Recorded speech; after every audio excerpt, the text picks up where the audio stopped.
ഉണ്ടാവും.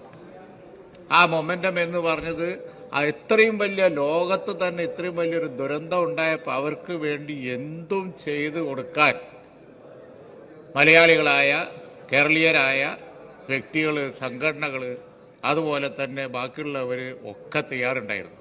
നിങ്ങൾ ആ മൊമെന്റം കളയാതിരുന്നാൽ മതിയായിരുന്നു. അവരൊക്കെ പുനരധിവസിക്കപ്പെട്ടിട്ടുണ്ടാകുമായിരുന്നു. ഇപ്പോൾ ഇത്രയും കാലം കഴിഞ്ഞതിന് ശേഷം നിങ്ങൾ അവരെ പുനരധിവസിച്ചിട്ടുണ്ടോ?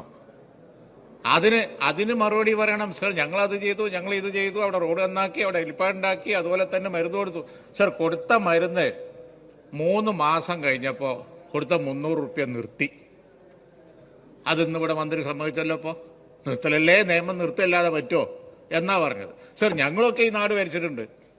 സർ, മന്ത്രിസഭ കൂടിയിട്ട് ആ ചികിത്സാ സഹായം തുടരാൻ നിങ്ങൾക്ക് തീരുമാനിച്ചാൽ എന്താ കുഴപ്പം? സർ, ഞങ്ങളിപ്പോൾ ക്യാബിനറ്റിന് തീരുമാനിക്കാൻ ആ ചികിത്സാ സഹായങ്ങൾ തുടരണ്ടല്ലേ? സർക്കാർ ആശുപത്രിയിൽ സൗജന്യ ചികിത്സ അവർക്ക് ലഭ്യമാണ്. അത് ഈ രാജ്യത്ത് ആദ്യം ഉണ്ടായതാണോ? ആദ്യം ഉണ്ടായതല്ലല്ലോ. സർ, ഇങ്ങനെയാണ് സർ ആ ഞാൻ പറഞ്ഞില്ലേ, നിങ്ങളിപ്പോൾ കേന്ദ്ര ഗവൺമെൻറ് ഒരുപാട് കുറ്റം പറഞ്ഞു. കേന്ദ്രമന്ത്രി അവിടെ പ്രസംഗിച്ചത് പറയണം. പക്ഷെ നിങ്ങൾ വേറൊരു കാര്യം കൂടി ചെയ്യണമായിരുന്നു. ഇത്രയധികം സന്നദ്ധ സംഘടനകളും ആളുകളും ഒക്കെ ഇവിടെ വന്ന് കൈയയച്ച് സഹായിച്ചത്, മെയ് കൊണ്ടും ശരീരം കൊണ്ടും പണം കൊണ്ടും സഹായിച്ച അവർക്ക് നിങ്ങൾ ഇത്ര നേരം പ്രസംഗിച്ച ഒരു നന്ദി നിങ്ങൾ പറഞ്ഞു? ഞാൻ കേട്ടില്ല. നിങ്ങളോടൊപ്പം നിന്ന് പ്രവർത്തിച്ച സന്നദ്ധ സംഘടനകളുടെ ആ മൊമെന്റം കളയാതെ നിങ്ങൾ നിന്നിരുന്നുവെങ്കിൽ, ഞാൻ ചോദിക്കട്ടെ, സർക്കാരാണ് ഈ എസ്റ്റേറ്റിന്റെ പിന്നാലാണ്. ഈ ടൗൺഷിപ്പ് ഇത്ര താമസിക്കണമായിരുന്നു? സർ, ഈ ടൗൺഷിപ്പ് ഇത്ര താമസിപ്പിക്കണമായിരുന്നോ? സർക്കാരിന് എന്താ മെഷീനില്ല? അവിടെ പറമ്പ് നോക്കാൻ കഴിയില്ലേ?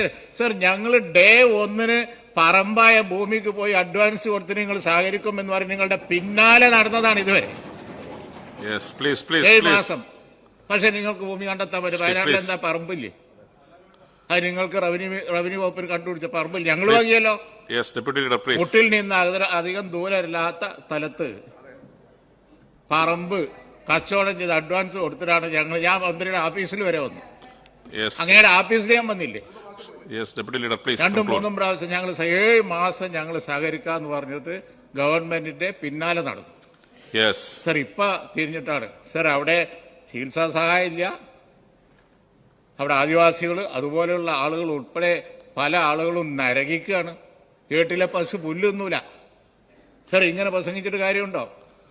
സർ, അവർക്ക് വല്ലതും ചെയ്തു കൊടുക്കണം. ഗവൺമെന്റും അതിന്റെ മെഷീനറിയും മന്ത്രിസഭയും ഒക്കെ എന്ന് പറയുന്നത് നിയമം, സർ, അതൊന്ന് മാറ്റാൻ തന്നെയാണ്. നിങ്ങൾ മനോഹരമായ ടൗൺഷിപ്പ് അതും പറഞ്ഞ് കാലം കഴിച്ചു. വയനാട്ടിലെ ഈ എസ്റ്റേറ്റ് ഭൂമി എടുക്കാൻ കഴിയില്ല എന്നുള്ളത് നിങ്ങൾക്ക് അറിയില്ലേ? എസ്റ്റേറ്റ് ഭൂമിക്ക് പോയിട്ടുണ്ടെങ്കിൽ പ്രോബ്ലമാണ്. ആദ്യം തന്നെ ബേസിക് ആയിട്ടുള്ള കാര്യം. ഞാൻ കൂടുതൽ പറയുന്നില്ല. ഞങ്ങള് ചെയ്യാൻ കഴിയുന്നതൊക്കെ ചെയ്തിട്ടാണ് നിൽക്കുന്നത്. ചികിത്സാ സഹായം പൈസ ആയിട്ട്, അതുപോലെ തന്നെ കച്ചവടക്കാർക്ക് നഷ്ടപ്പെട്ടവർക്ക് അതേപോലെ തന്നെ എല്ലാം ഗവൺമെന്റിന്റെ ലിസ്റ്റിലാണ് ഞങ്ങൾ ചെയ്തത്. തന്നിഷ്ടപ്രകാരം ഞങ്ങൾ ഒന്നും ചെയ്തിട്ടില്ല. അതുപോലെ തന്നെ ഇപ്പോൾ ലേറ്റസ്റ്റ് കിറ്റ് നിങ്ങളുടെ ലിസ്റ്റ് പ്രകാരമാണ് ഞങ്ങൾ ചെയ്തത്. സർ, ഞങ്ങൾ ചെയ്തെടുത്ത് പറയല്ല. സന്നദ്ധ സംഘടനകൾ മുഴുവൻ ഈ രൂപത്തിൽ ചെയ്യാൻ തയ്യാറായിരുന്നു, ചെയ്യുമായിരുന്നു, ചെയ്തുകൊണ്ടിരിക്കുന്നുണ്ട്. അതൊന്ന് കോർഡിനേറ്റ് ചെയ്താൽ മതിയായിരുന്നു. നിങ്ങൾ ജസ്റ്റ് ഒന്ന് കോർഡിനേറ്റ് ചെയ്താൽ മതിയായിരുന്നു. കേന്ദ്ര ഗവൺമെന്റ് ചെയ്യാത്ത ഞാൻ കുറ്റം പറയാമെന്നില്ല, ആരും വിചാരിക്കേണ്ട. പ്രധാനമന്ത്രി അവിടെ വന്ന് ഈ ഇതൊക്കെ നടന്നിട്ട് ഒന്നും ചെയ്യാതെ പോയതിന്റെ അപമാനം പ്രധാനമന്ത്രിക്കാണ്. യാതൊരു സംശയവും ആ കാര്യത്തില്ല. അദ്ദേഹത്തിന്റെ വിലയാണ് പോയത്. പ്രൈം മിനിസ്റ്റർ പോയിട്ടും കാര്യമില്ല എന്നുള്ളതാണ് അദ്ദേഹം ഇവിടെ സ്ഥാപിച്ചെടുത്തത്. അപ്പൊ അതുകൊണ്ട് സർ, ഈ അലംഭാവം വിട്ട് ഗവൺമെന്റ് ഇനിയെങ്കിലും ലോകത്തില്ലാത്ത ഈ ദുരന്തത്തിൽ സർ വാർ ഫൂട്ടിങ് എന്നൊക്കെ നമ്മൾ പറയാറില്ലേ, ആ രീതിയിൽ ഒന്ന് പ്രവർത്തിക്കണം എന്ന് പറയുകയാണ്. അതിന്റെ ഒരു ലക്ഷണം കാണാത്തതുകൊണ്ട് ഞാനും എന്റെ